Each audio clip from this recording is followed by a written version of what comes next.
बिस्मिल्लाहिर्रहमानिर्रहीम नहमदुहु व नुसल्ली अला रसूलिहिल करीम अम्मा बाद।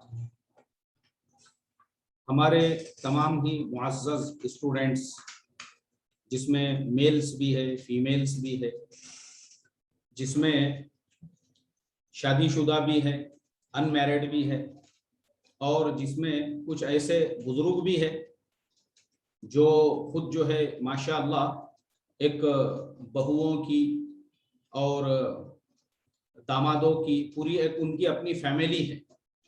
तो हर टाइप के लोग हमारे इस जो नया सेशन हमारा जुलाई का शुरू हुआ है उसके अंदर जो हमारे स्टूडेंट्स हैं, हर तरीके के हर टाइप के स्टूडेंट्स माशाअल्लाह हमारे इस क्लास के अंदर मौजूद हैं। आज हमारा पहला सबक है। आज हम पहले सबक की शुरुआत कर रहे हैं। तो पहले सबक में आप तमाम लोगों को ये मकसद पता चलना चाहिए, ये दूल्हा दुल्हन कोर्स क्या है, ये क्यों शुरू किया जा रहा है, और उम्मत के वो कौन से मसाइल है जिसकी वजह से हमको ये सबक और ये कोर्स जो है दूल्हा दुल्हन का ये शुरू करना पड़ा है। तो देखो, सबसे पहली जो चीज है, सबसे पहली चीज हम लोगों को ये समझना जरूरी है कि निकाह, शादी, यानी इस दुनिया में बसने वाले इंसान, चाहे वो मुसलमान हो, नॉन मुस्लिम हो, मर्द हो, औरत हो, हर एक के सामने शादी ब्याह का मसला होता है। और यही वो मसला है जिसकी वजह से आज दुनिया बड़ी परेशान नजर आती है। गरीब हो, मालदार हो, दीनदार हो, बददीन हो, शादी ब्याह के मसले में हर आदमी मुतफक्किर है। और इंसान की जिंदगी में सबसे ज्यादा परेशान कुन बाब यही समझा जाता है। गरीबों का तो पूछना ही क्या है, मालदारों की शादियां भी जैसी कुछ होती है। इस सिलसिले में उनको जो जहमतें उठाना पड़ती है वही जानते होंगे। देखो, एक्चुअल में शादी ब्याह एक ऐसी चीज है। अब यहाँ पे दो बातें, एक तरफ तो अल्लाह के नबी सल्लल्लाहु अलैहि वसल्लम की सीरत है और सहाबा इकराम की जिंदगी है। अगर हम उसको फॉलो करते हैं तो ये शादी ब्याह हमारे लिए एकदम सिंपल अमल है। और दूसरी तरफ दुनिया है, और दुनिया के वो रीत रिवाज है, और दुनिया के अंदर जो पैदा हुई बहुत सारी चीजें हैं जिसकी वजह से ये शादी ब्याह इतना ज्यादा डिफिकल्ट हो चुका है, इतना ज्यादा ये मुश्किल हो चुका है। आज गरीब हो, अमीर हो, दीनदार हो, बेदीन हो, मुसलमान हो, नॉन मुस्लिम हो, किसी भी समाज का इंसान, शादी ब्याह का जब लफ्ज आता है ना हमारे यहाँ पे, हमने इसको इतना मुश्किल बना दिया हुआ है। अभी मेरा जो कल का सबक था कि लड़कियों को देखने के लिए जब जाते हैं तो किस किस तरीके की हमने आज फॉर्मेलिटीज बना के रखी हुई है। हमने एक्चुअल में एक सादा अमल, और शादी इसलिए जरूरी है क्योंकि बगैर शादी के हम जी नहीं सकते हैं। ये शादी ही है जिसकी वजह से दुनिया के अंदर जो आज तक खानदान महफूज है, बिरादरियां महफूज है, और जो जीनियालॉजी है ये जो दुनिया के अंदर महफूज है वो इसी शादी ब्याह के बंधन की वजह से। अगर ये शादी ब्याह नहीं रहती थी तो फिर क्या है, कोई नस्ल महफूज नहीं रहती थी, इंसानों में और कुत्तों में और सुअरों में कोई फर्क नहीं रहता था। लेकिन चूंकि हम इंसान हैं इसलिए हमारे लिए शादी करना जरूरी है, और शादी से ही हमारी जो नस्लें हैं वो नस्लें महफूज रहती हैं। लेकिन हमने क्या किया, शादी ब्याह को आज के जमाने में लड़का लड़की देखने से लेकर, यानी लड़का लड़की जो है वो देखने से लेकर तो लड़की की रुखसती और वलीमे तक इतना ज्यादा हमने उसको मुश्किल बना दिया हुआ है, जिसकी वजह से जो है ना शादी मतलब शादी का नाम सुनते ही लोग एकदम से घबराहट में मुब्तला हो जाते हैं। मतलब शादी मतलब क्या। अब आप देखिए, मैं आपको एक दो मिसालें देता हूं। जैसे मैंने कल आपको वो मेरे स्टूडेंट की मिसाल दिया जिसको 80,000 रुपये सैलरी है, लेकिन उसके रिश्ते में भी इतने प्रॉब्लम्स आ रहे हैं। लड़की उसको पसंद है, वो लड़की को पसंद है, लेकिन जबरदस्ती हमने जो बीच में ये सारे फॉर्मल रिश्तेदारों को बीच में घुसा दिया है, उनकी वजह से क्या हो रहा है, उस बेचारे का रिश्ता नहीं जम पा रहा है। मैं आपको बताता हूं आज हमने कितना डिफिकल्ट बना दिया शादी ब्याह के रिश्ते को। आप देखो, ये जो रीत रिवाज ये समाज के अंदर है हमारे, उसकी वजह से, छोटी छोटी बातों की वजह से हमारे रिश्ते टूट रहे हैं, और वो छोटी छोटी बातों की वजह से शादियां वक्त पर नहीं हो पा रही। अब लड़का लड़की को देखना एक छोटी सी चीज है। अगर एक लड़का एक लड़की को पसंद आता है या लड़की लड़के को पसंद आ जाती है तो फौरन उनकी शादी करके दे देना चाहिए। मगर हमारे समाज में क्या हो गया है कि एक, यानी सबसे बेसिक जो चीज है, एक लड़की के लिए एक लड़का है और लड़के के लिए एक लड़की है, लेकिन उसी में इतना प्रॉब्लम हो चुका है कि एक नौजवान मेरे पास यही आया, उसकी उम्र हो चुकी है 45 साल। 45 साल मतलब मेरी एज से भी 2-3 साल ऊपर, क्योंकि मेरी भी उम्र 45 साल नहीं है, मेरे से भी बड़ा हो गया वो अब, क्योंकि मेरे बच्चों की शादी होने वाली है, लेकिन उसकी अभी तक शादी नहीं हुई। और वो आके मुझे कहने लगा, मौलाना आपके पास में कोई तावीज मिलेगा क्या? बोले रिश्ता जमने के लिए। मैं बोला भाई क्यों, रिश्ता क्यों नहीं जमा आपका? बोले यार मेरे को लड़कियां ही पसंद नहीं आ रही है, लड़की ही पसंद नहीं आ रही है मुझे। मैं लड़की के सिलसिले में फलाने शहर, हैदराबाद, बेंगलुरु और फलाने गांव और फलाने इतने गांव देखा, बोले आपको यकीन नहीं आएगा, मैं दुबई और कतर तक जा चुका हूं लड़की देखने के लिए, मगर उसके बावजूद भी मेरा रिश्ता नहीं जम रहा है। अब आप मुझे बताइए, यानी उस इंसान ने इतना मुश्किल बना दिया निकाह को। उसकी उम्र 45 साल हो चुकी है, फिर मैंने उसके सर पे हाथ फेरा तो पूरा टकला हो चुका था उसका, पूरे सर के बालों के रवानगी के आदाब हो चुके थे उसके। मैंने ऐसा प्यार से सर पे हाथ घुमाया उसके, मैं बोला जरा मैं आपके चांद पर थोड़े से हाथ हाथ घुमाना चाहता हूं, अब तो पूरी रवानगी के आदाब हो चुके हैं, मुश्किल है। मैं बोला अब तो शादी होना आपकी, क्योंकि जो एज थी उसकी, इतना इतना मुश्किल बनाया हमने निकाह को। तो ये मैंने आपको एक मिसाल दिया हूं, ऐसी कई मिसालें हैं मेरे पास में कि लड़का लड़की देखने से लेकर लड़का लड़की पसंद आ गए, रिश्ता हो गया, सारी चीजें हो गई, अब एक रिश्ता टूटा है। अब मैं आपको उसका रीजन बताऊं, रिश्ता क्यों टूटा। रिश्ता सिर्फ इसलिए टूटा कि लड़की वालों के घर पर कुछ कपड़े वगैरह पहुंचाने का था, तो लड़के वालों ने अपने दूल्हे के मामू के हाथ से वो कपड़े पहुंचाए। तो लड़की वालों को उस पर गुस्सा आ गया, उनका बोलना यह था कि दूल्हे की माँ ने आके देना चाहिए था या बाप ने आके देना चाहिए था, मामू ने आके क्यों दिया। वो मसले पे से लड़ाई झगड़े यहाँ तक पहुंचे, वो रिश्ता टूट गया। और शादी होने से पहले ही, वो जो शायर ने कहा है ना, बोले बाहर आने से पहले खिजा चली आई, ये हाल हो गया वहां पे।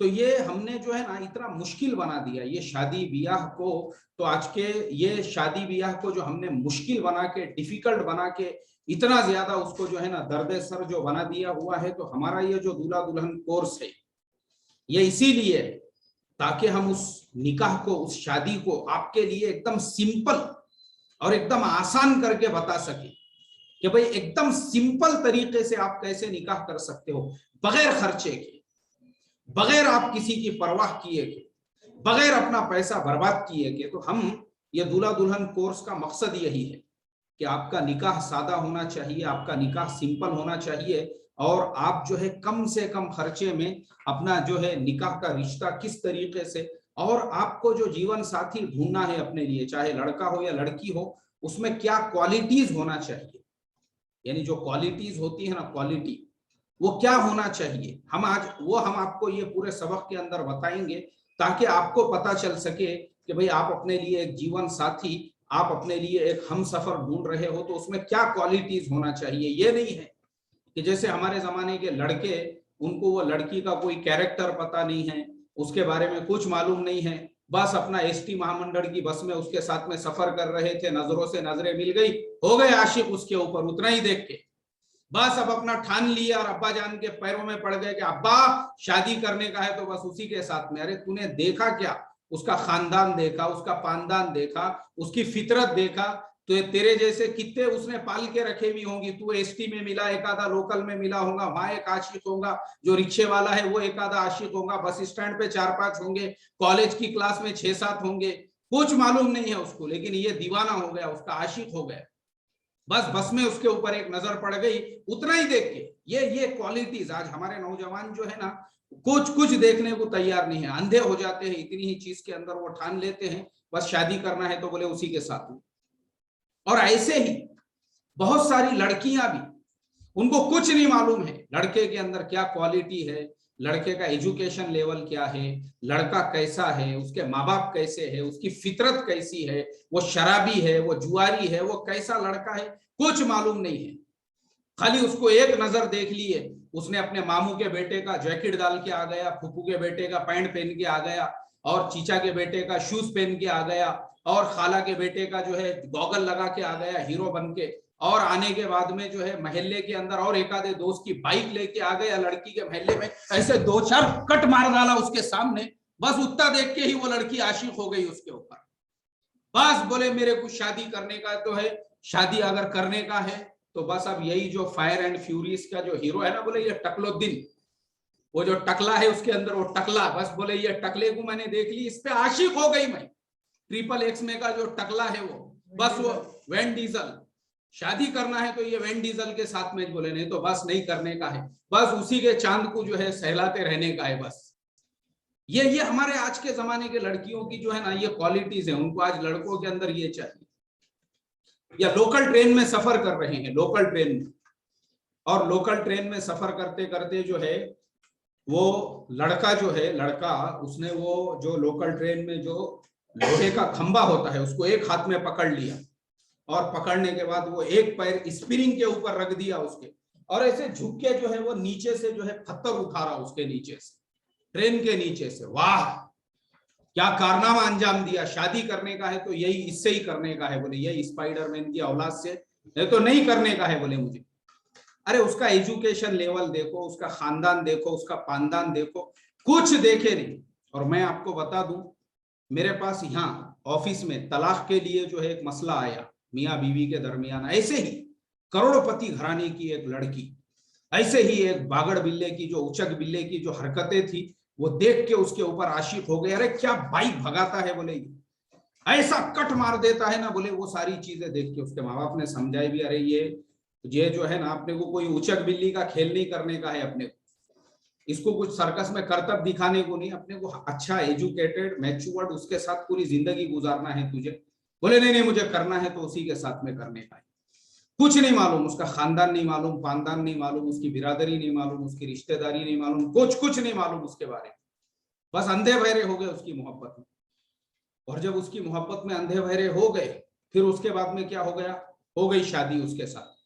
अब उसके साथ शादी होने के बाद पता चला वो तो एक नंबर का सटोरिया था, जुआरी था, आईपीएल के सट्टे का उसको नाद लगा हुआ था। अब आईपीएल में उसने अपना सब कुछ बर्बाद कर दिया। वो जो बीवी आई हुई थी उसके जेवरात भी बेच दिया उसके चक्कर में, उसके जहेज का सामान भी बेच दिया, सब बेच दिया उसने।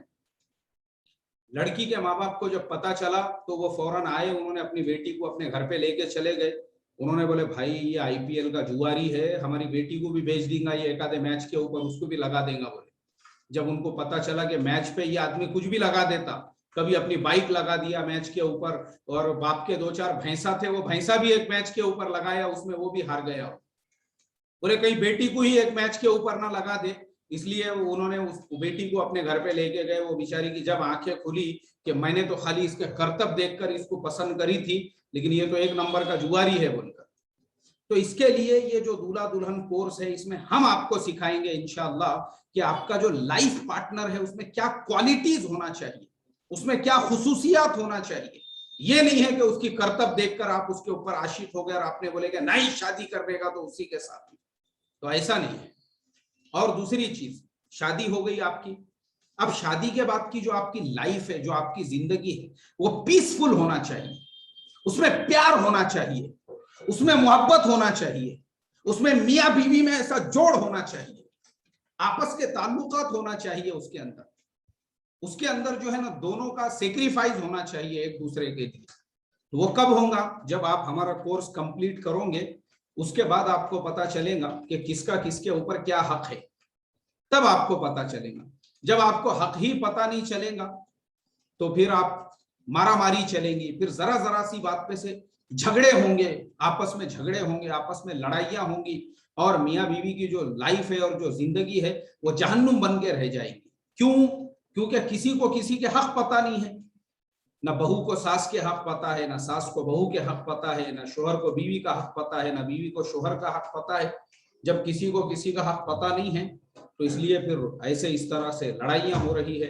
और झगड़े हो रहे हैं, अल्लाह हिफाजत फरमाए। तो आज का जो हमारा सबक है वो यहीं पे ख़त्म होता है।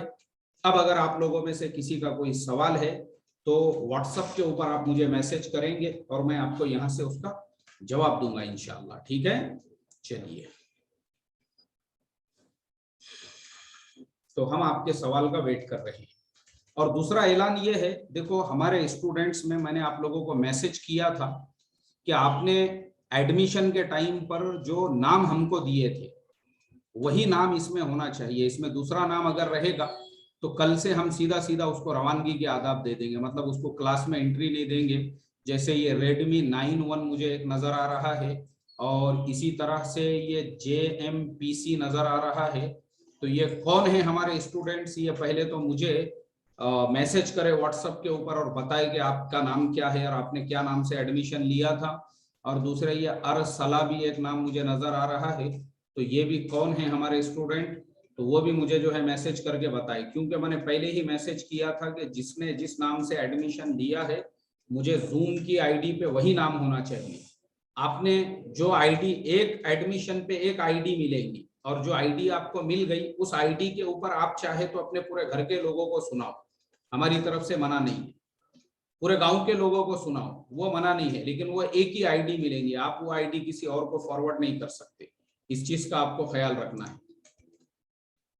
चलिए, अरशद भाई सवाल है, मौलाना साहब मैं जमात में हूँ और यहाँ 8:30 बजे के ईशा की जमात है और घर पे भी 8:30 के ईशा की जमात है, तो उसमें कोई मसला नहीं है ना अरशद भाई? आपका सबक अभी हो चुका है मुकम्मल, खत्म हो गया आपका सबक। 7:30 बजे से लेकर तो 8 बजे तक ये आपके सबक की टाइमिंग है और वो हो चुकी है माशाल्लाह।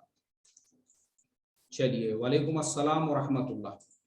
अच्छा, ये हमारे मौलाना अमीनुद्दीन साहब का मोबाइल है, ठीक है, मसला नहीं मौलाना जी, बस आपने बता दिए ना, अब मेरे जहन में आ गया वो। चलिए,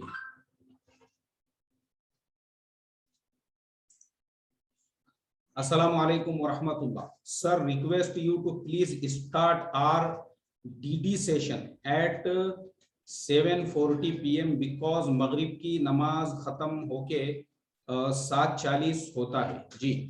भाई तनवीर भाई, एक्चुअल में सबक तो आज हमारा जो है और लेट शुरू हुआ, मेरे ख्याल से कुछ 7:45 बजे शुरू हुआ। आप तो 7:40 बोल रहे हैं, 7:45 पे सबक शुरू किया मैंने, क्योंकि मैंने आपके आने से पहले ही ऐलान किया था कि जो स्टूडेंट्स हमारे मगरिब की नमाज वगैरह, क्योंकि हर जगह लेट है, मुझे खुद नमाज पढ़ के यहाँ बैठने तक जो है 32-33 हो गए थे, तो वो कोई इशू नहीं है। वो इंशाल्लाह हमारा सबक जो है 40 से ही शुरू होगा, लेकिन उससे पहले स्टूडेंट सब ज्वाइन हो जाना चाहिए, इसलिए मैंने वो ऐलान किया कि 35 से सबक शुरू करेंगे जी। हाँ, चलेगा ना? चलिए, अच्छा, सिराज मुल्तानी साहब का साला के नाम से जो है ये है, ठीक है, चलेगा। चलिए, मुझे लगता है अब तमाम स्टूडेंट्स के जो सवालात थे हमने आपके जवाब दे दिए। किसी भी स्टूडेंट्स का कोई सवाल रहेगा तो रोजाना सबक के बाद हमारा सेशन रहेगा क्वेश्चन आंसर का, उसमें आप बिल्कुल हमारे से सवाल पूछ सकते हैं। हम आपके सामने बैठे हुए हैं, ये हमारी लाइव मजलिस है, कोई रिकॉर्डिंग वगैरह नहीं है, ठीक है। चलो, अल्लाह ताला बेइंतहा कबूल फरमाए। पाबंदी के साथ रोजाना का सबक आप लोगों को ज्वाइन करना है, ठीक। अस्सलाम वालेकुम व रहमतुल्लाहि व बरकातहू।